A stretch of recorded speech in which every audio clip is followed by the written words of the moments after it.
yes, environmental justice is what we need because we're environmentally depleted. We're environmentally neglected. We are environmentally kept in prisons because of environmental justice through violence. So yes, we need justice in many types and forms that affects our environment. Okay, that's good to hear. Now the kids did this here on the corner. Very cool. Kids did this same artwork on Yeah. Você não tem lugar pra onde ir.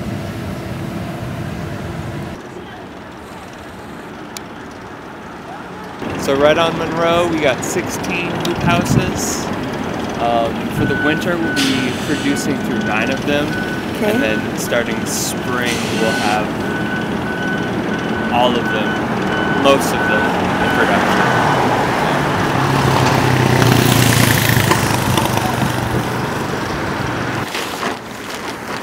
Wow. We're going in.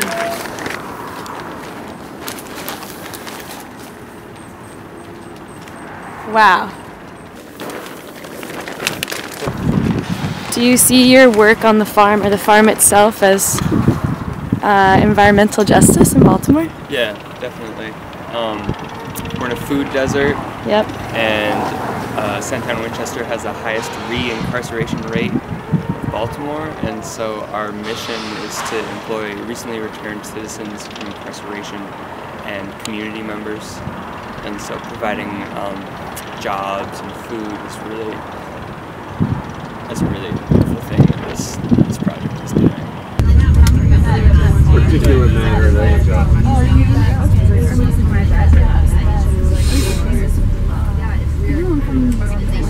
did you know this was a little fun? Fun for us, I just want to load it up. oh yeah.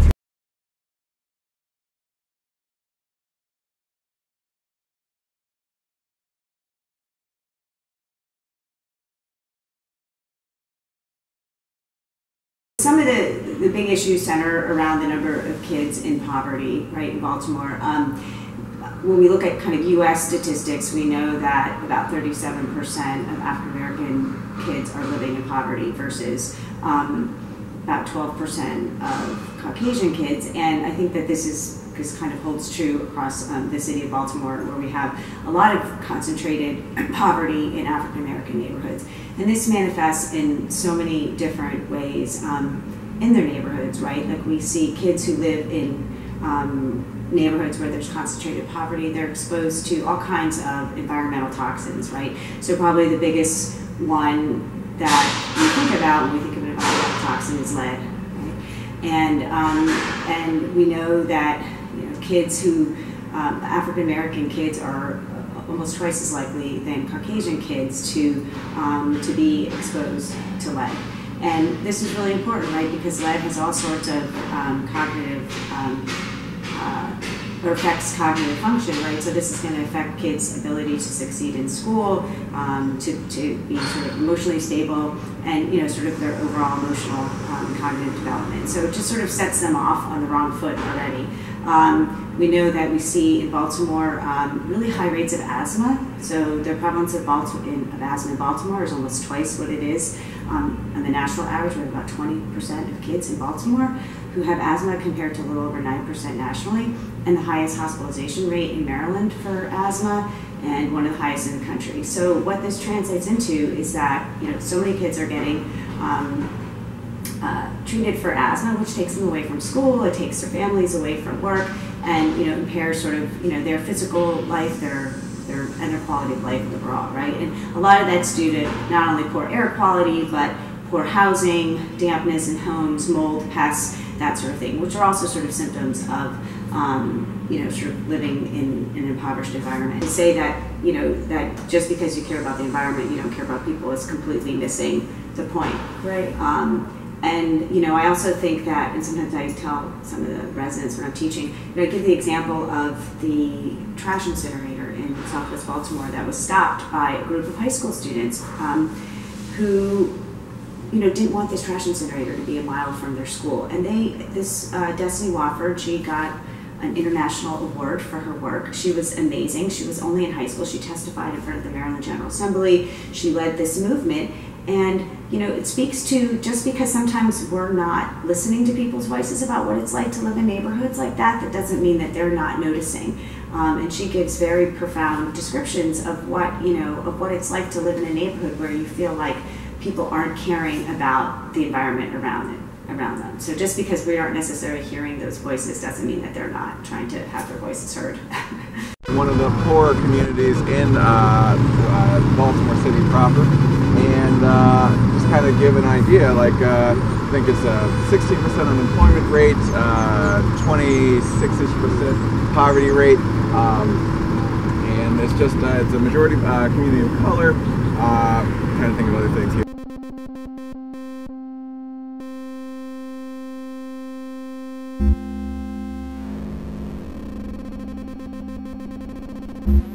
Well, that's a difficult task to